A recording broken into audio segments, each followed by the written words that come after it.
Hey everyone, hope you guys are doing very well and I'm expecting कि आपका accounts का exam काफी अच्छा हुआ होगा। अब बारी है बिजनेस लॉ की। ठीक है, अब अकाउंट्स में जो भी आप करके आए उसको बस साइड में रखो और ध्यान से सुनो जो मैं कहने वाला हूँ। अब मैं आपको 3.5 डेज की स्ट्रेटेजी बता रहा हूँ क्योंकि आज से जो हमारा लॉ का एग्जाम है उसमें बीच में 3.5 डेज है। उस 3.5 डेज को आप यूटिलाइज कैसे करोगे, किस तरह से आपको रिवीजन शेड्यूल करनी है अपनी, उस रिवीजन में क्या क्या चीज पहले करनी है, क्या चीज बाद में करनी है, वो सारा मैं आपको इस वीडियो में बताने जा रहा हूँ। तो let's start without wasting any more time. सबसे पहले मैं आपको बताऊंगा इसमें कि आपको किस सीरीज में चैप्टर करने हैं। ओके, फिर हम चलेंगे कि उनमें से इंपॉर्टेंट टॉपिक कौन सा और कब तक आपका पूरा हो जाना चाहिए। सो सबसे पहले series of doing the chapters, पहले आप करोगे अपना सबसे इंपॉर्टेंट एक्ट जो कि वेटेज रखता है अपने 30 to 35%, that is Indian contract act.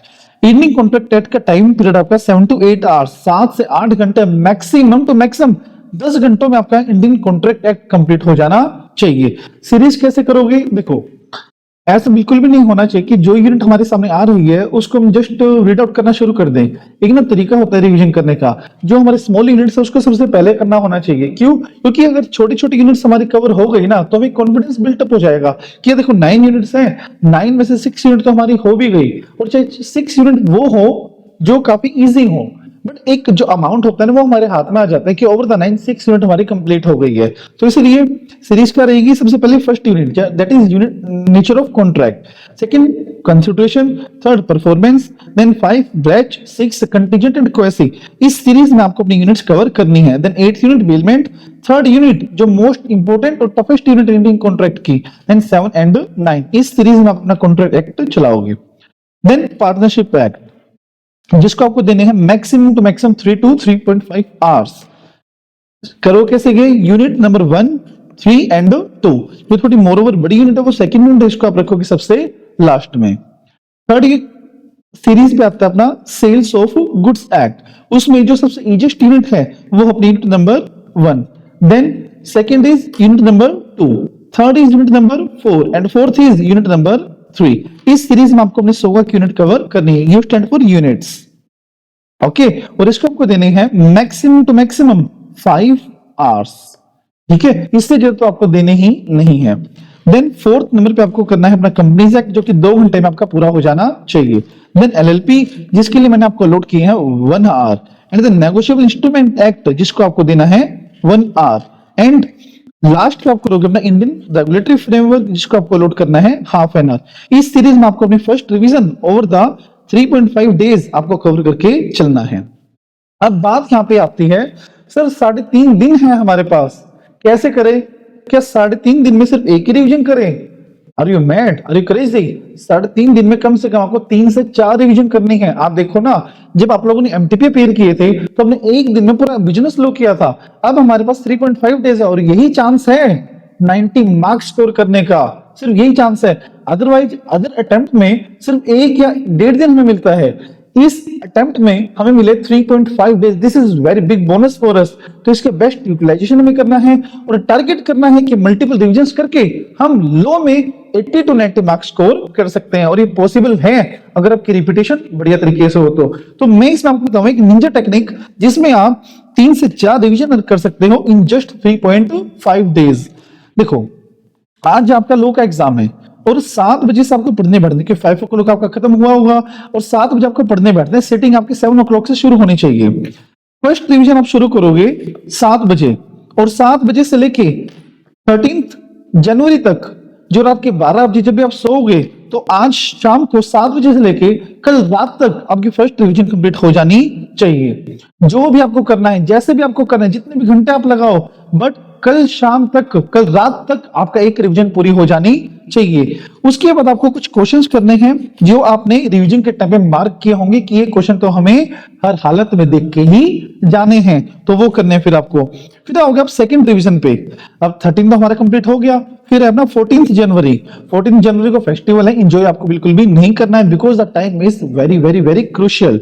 Okay, 14 को आपको शुरू करनी है और 15 की मिड तक आपको अपनी सेकंड रिवीजन कंप्लीट करनी है, और इसमें आपके क्वेश्चंस भी कवर होंगे। देखो 13 की नाइट तक मैंने आपको रीडिंग का टाइम दिया, रिवीजन का टाइम दिया, फिर आप करोगे अपने क्वेश्चन आप करोगे 14 को और 15 की मिड को।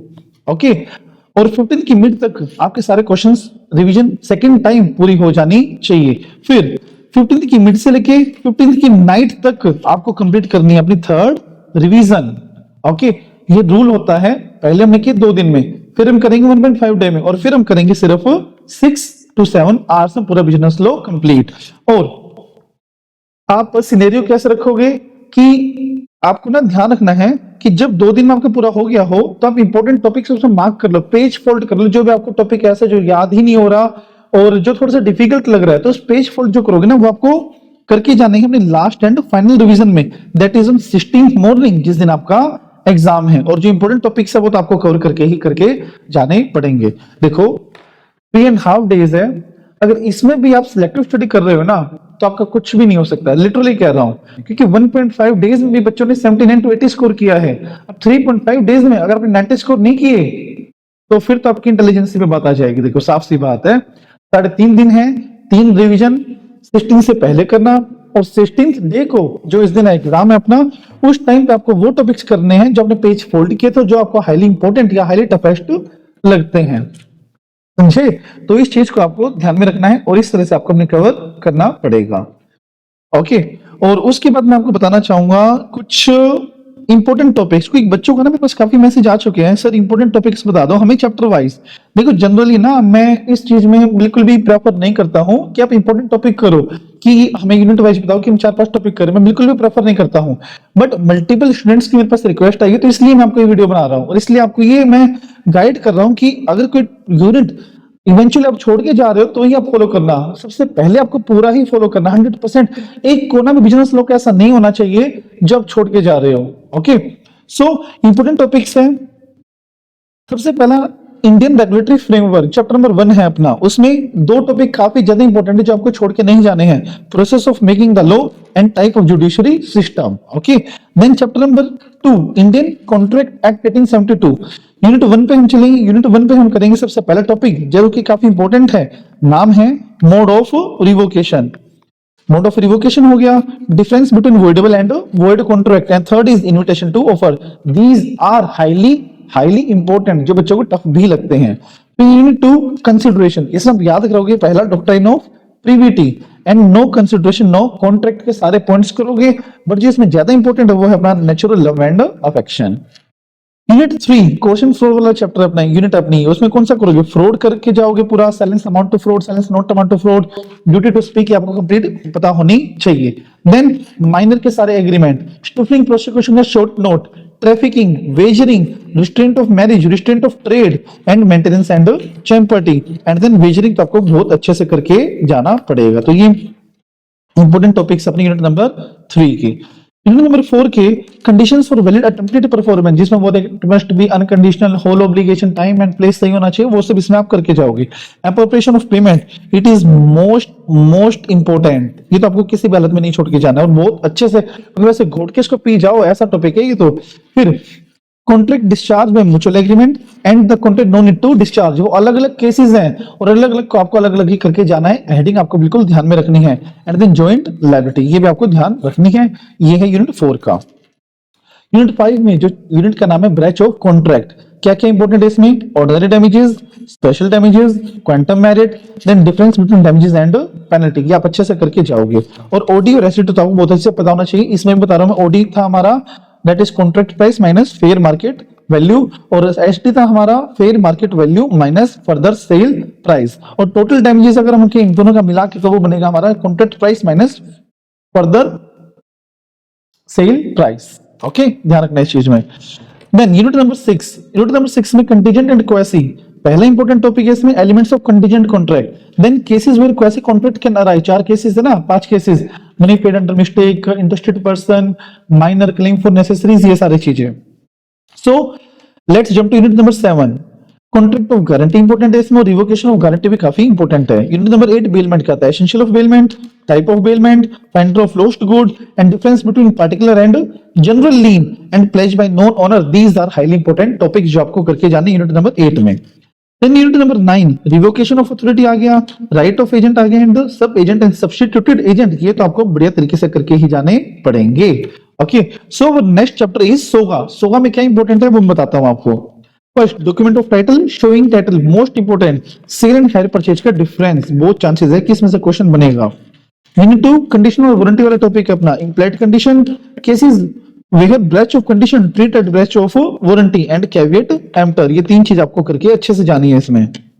देन यूनिट नंबर 3 जिसमें अपना ट्रांसफर ऑफ ओनरशिप वाला जो चैप्टर है यूनिट अपनी, इसमें मिक्स क्वांटिटी का कंसेप्ट है एक, कि कम भेजी ज्यादा भेजी मिक्स भेज दी तो क्या होगा, सेल बाय नॉन ओनर वाला concept, risk prima facie passes with ownership and sale on approval वाला टॉपिक आपको अच्छे से करके जाना है। और इसमें एक और करोगे आप, that is condition for ownership with respect to uncertain goods, तो उसमें जैसे ये था ना कि उसमें बायर के एसेंट होने चाहिए, सेलर के एसेंट होने चाहिए, वो सब।